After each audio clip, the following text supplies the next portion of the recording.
नमस्कार दोस्तों, एक बार फिर से स्वागत है आपके अपने यूट्यूब चैनल अध्यात्म टीवी पर। सबसे पहले आपको गणगौर त्योहार की हार्दिक शुभकामनाएं। भगवान शिव और माता पार्वती का आशीर्वाद आप पर सदा बना रहे। तो आज के वीडियो में हम बात करेंगे कि गणगौर क्या है, कैसे मनाया जाता है और इसकी कहानी क्या है। तो चलिए ये वीडियो स्टार्ट करते हैं। लेकिन वीडियो स्टार्ट करने से पहले अगर आपने चैनल को सब्सक्राइब नहीं किया है तो प्लीज़ चैनल को सब्सक्राइब करें, और वीडियो पसंद आए तो वीडियो को लाइक ज़रूर करें और कमेंट में जय माता रानी ज़रूर लिखें। तो चलिए वीडियो स्टार्ट करते हैं। गणगौर एक हिंदू त्यौहार है जो भारत के राजस्थान, हरियाणा, मध्य प्रदेश के मालवा, निमाड़ क्षेत्रों और उत्तर प्रदेश के ब्रज और बुंदेलखंड क्षेत्रों में मनाया जाता है। यह गुजरात और पश्चिम बंगाल के कुछ हिस्सों में मनाया जाता है। तो गणगौर जो त्यौहार है वो होलिका दहन के दूसरे दिन चैत्र कृष्ण प्रतिपदा से स्टार्ट होता है, जो कि चैत्र शुक्ल तृतीया तक 18 दिनों तक चलता है। ऐसा माना जाता है कि माँ पार्वती होली के दूसरे दिन अपने पियर आती हैं और 18 दिनों बाद ईश्वर भगवान शिव उन्हें लेने आते हैं, जो कि चैत्र शुक्ल तृतीया को उनकी विदाई होती है। इस त्यौहार को सुहागन स्त्रियां अपने लंबे सुहाग को बनाए रखने के लिए रखती हैं। तो चलिए हम लोग जानते हैं कि गणगौर में क्या क्या कहानी है। तो इसके गणगौर की 3-4 कहानियाँ हैं। तो पहली है गणगौर की कहानी, दूसरी है गणेश जी की कहानी, तीसरी है लपसी और तपसी की कहानी। तो सबसे पहले हम स्टार्ट करेंगे गणगौर की कहानी। तो गणगौर की कहानी इस प्रकार है कि एक राजा और एक माली थे। राजा ने कुछ जौ बोए और माली ने कुछ दूब बोए। राजा के जौ तेजी से बढ़ने लगे थे और माली की दूब धीरे धीरे घटती जा रही थी। माली को लगा कुछ तो गड़बड़ है, इसलिए उसने छुपकर निगाह रखनी चालू करी। जब वह छुप कर देख रहा था तो उसने देखा कुछ छोटी छोटी लड़कियां उसकी दूब तोड़कर ले जा रही हैं, जिसे देखकर उसे बहुत गुस्सा आया। उसने लड़कियों को डांटा और उनकी चुन्नी छीन ली। लड़कियां माली से विनती करने लगीं कि हे माली, हमारी चुन्नी हमें दे दो और हमें दूब ले जाने दो। हम यह व्रत और पूजा गणगौर की कर रहे हैं, इसलिए हमें यह दूब चाहिए। इसके बदले गणगौर का पूजा पाटा हम तुम्हें दे देंगे। माली ने उनकी बात समझी और माली ने उन्हें दूब दे दी। गणगौर की पूजा करने के बाद लड़कियों ने पूजा पाटा माली को दे दिया। माली ने वो पूजा पाटा अपनी मालन को दे दिया। मालन ने वो पूजा पाटा ओबरी एक छोटे कमरे में रख दिया। शाम को जब माली का बेटा आया और बोला, माँ भूख लगी है, तो माँ ने कहा, बेटा ओबरी, जो कि एक छोटा कमरा होता है, में लड़कियों का पूजा पाठा रखा है, उसमें से कुछ निकाल के खा ले। माली के बेटे ने कमरा खोलना चाहा, लेकिन उससे कमरा नहीं खुला। बहुत कोशिश करने के बाद भी जब दरवाज़ा नहीं खुला तो उसने दरवाजे में जोर से लात मारी, पर दरवाज़ा फिर भी नहीं खुला। तो माँ बोली, बेटा, तेरे से एक कमरा नहीं खुलता तो पराई जात को पता नहीं कैसे ढाबेगा।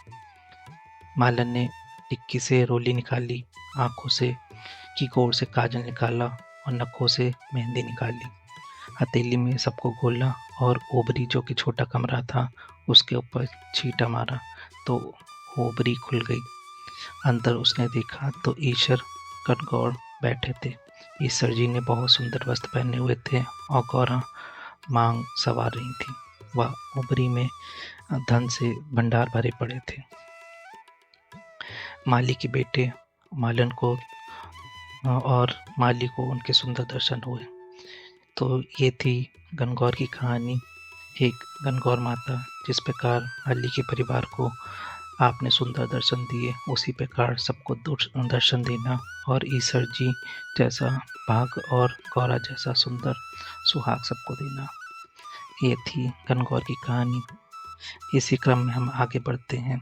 तो सबसे पहले बोली, जय शिव शंकर, जय माता पार्वती। तो प्यारे भक्तों, अब हम लोग गणगौर की कहानी दूसरी सुनेंगे। यह इस प्रकार है। एक बार शंकर भगवान पार्वती जी और नारद जी के साथ पृथ्वी पर घूमने आए और एक गांव में पहुंचे। उस दिन चैत्र शुक्ल की तीज थी। जैसे ही गांव वालों को भगवान के आने की सूचना मिली तो धनवान स्त्रियां श्रृंगार में तथा आवभगत के लिए तरह तरह के भोजन बनाने में व्यस्त हो गईं। कुछ गरीब महिलाएं जैसी थी वैसे ही थाली में हल्दी, चावल और जल लेकर आ गईं और शिव पार्वती की भक्ति भाव से पूजा करने लगीं। माता पार्वती उनकी पूजा से प्रसन्न हो गईं और उन सबके ऊपर सुहाग रूपी हल्दी छिड़क दी। इस प्रकार माता पार्वती का आशीर्वाद और मंगल कामनाएं पाकर सभी गरीब घर की औरतें अपने अपने घर चली गईं। कुछ देर बाद अमीर औरतें भी 16 श्रृंगार, 56 भोग सोने की थाल में सजा कर आईं। तब भगवान शंकर ने पार्वती जी को कहा कि सारा आशीर्वाद तो तुमने पहले ही उन स्त्रियों को दे दिया है, अब इनको क्या दोगी? पार्वती ने कहा, आप उनकी बात छोड़ दें। उन्हीं ऊपरी पदार्थों से निर्मित रस दिया, इसलिए उनका सुहाग धोती सा रहेगा, परंतु इन लोगों ने को मैं अपनी उंगली चीर कर रक्त सुहाग निकाल कर रस दूंगी, जो मेरे समान ही सौभाग्यशाली बन जाएगा। जब कुलीन स्त्रियां शिव पार्वती की पूजा कर चुकी थी, तब माँ पार्वती ने अपनी उंगली चीरकर उन पर रक्त छिड़ककर अखंड सौभाग्य का वर दिया। इसके बाद पार्वती जी ने शिव जी से कहा कि मैं नदी में नहा कर आती हूँ। माँ पार्वती ने नदी किनारे जाकर बालू से शिवलिंग बनाया और आराधना करने लगी। शिव जी ने प्रसन्न होकर वरदान दिया कि आज के दिन जो भी स्त्री मेरा पूजन और तुम्हारा व्रत करेगी, उसके पति चिरंजीवी होंगे और अंत में उन्हें मोक्ष मिलेगा। इसके बाद पार्वती जी वहां गईं जहां शिव जी और नारद जी को छोड़कर आई थी। शिव जी ने देरी से आने का कारण पूछा तो माता पार्वती ने बहाना बनाया और कहा कि नदी के किनारे मेरे भाई भाभी मिल गए थे, उन्होंने दूध भात खाने का आग्रह किया, इसलिए देर हो गई। शिव जी बोले, हम भी दूध भात खाएंगे और जंगल की तरफ चल दिए। पार्वती जी ने सोचा कहीं पोल न खुल जाए, वह प्रार्थना करते हुए पीछे पीछे चल दी। जंगल पर पहुंचने पर सुंदर माया का एक महल बना हुआ था। उसमें पार्वती जी के भाई और भाभी विद्यमान थे। भाई भाभी ने उनका स्वागत सत्कार किया और भगत की और वहां रुकने का आग्रह किया। तीनों ने आतिथ्य स्वीकार किया। 3 दिन वहां रुके, फिर वहां से रवाना हो गए।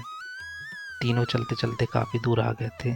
शाम होने पर शिव जी पार्वती जी से बोले, मैं अपनी माला तो तुम्हारे मायके में ही भूल आया हूँ। पार्वती जी ने कहा, मैं लेकर आती हूँ, और माला लेने जाने लगी।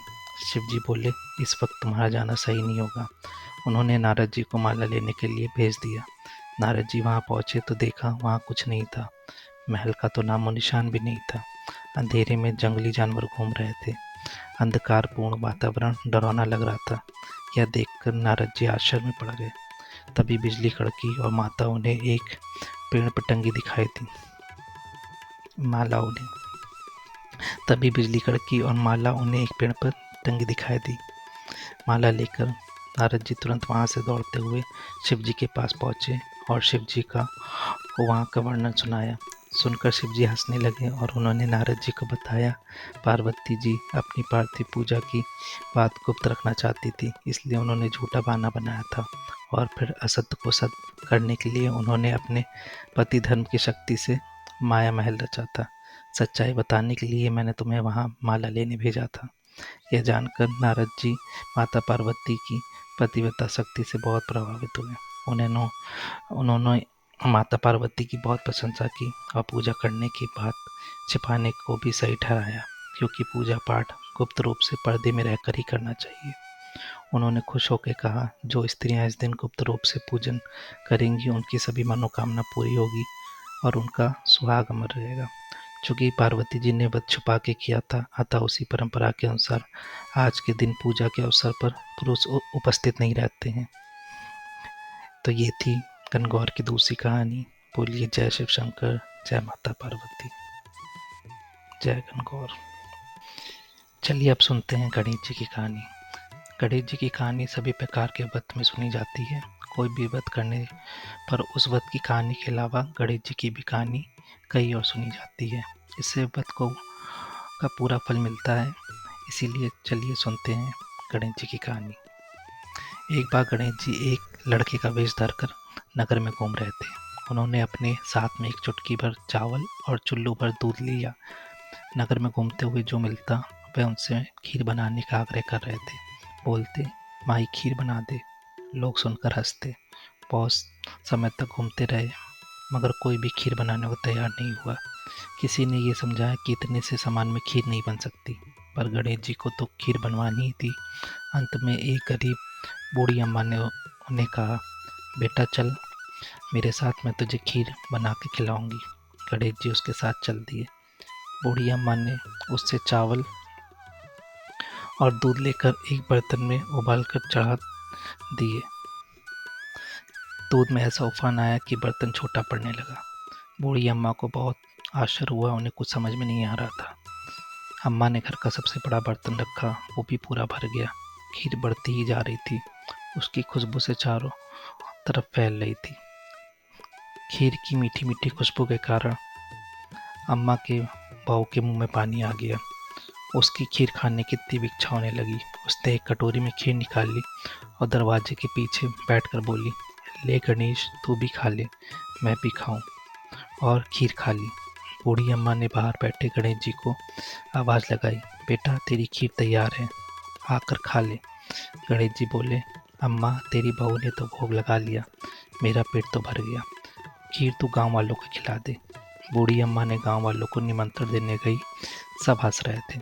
अम्मा के पास तो खुद के खाने के लिए कुछ नहीं, पता नहीं गांव वालों को कैसे खिलाएगी, पर फिर भी सब आ गए। बूढ़ी अम्मा ने सबको पेट भरकर खीर खिलाई। ऐसी स्वादिष्ट खीर उन्होंने आज तक नहीं खाई थी। सभी ने तृप्त होकर खीर खाई, लेकिन फिर भी खीर खत्म नहीं हुई। भंडारा भरा ही भरा रहा।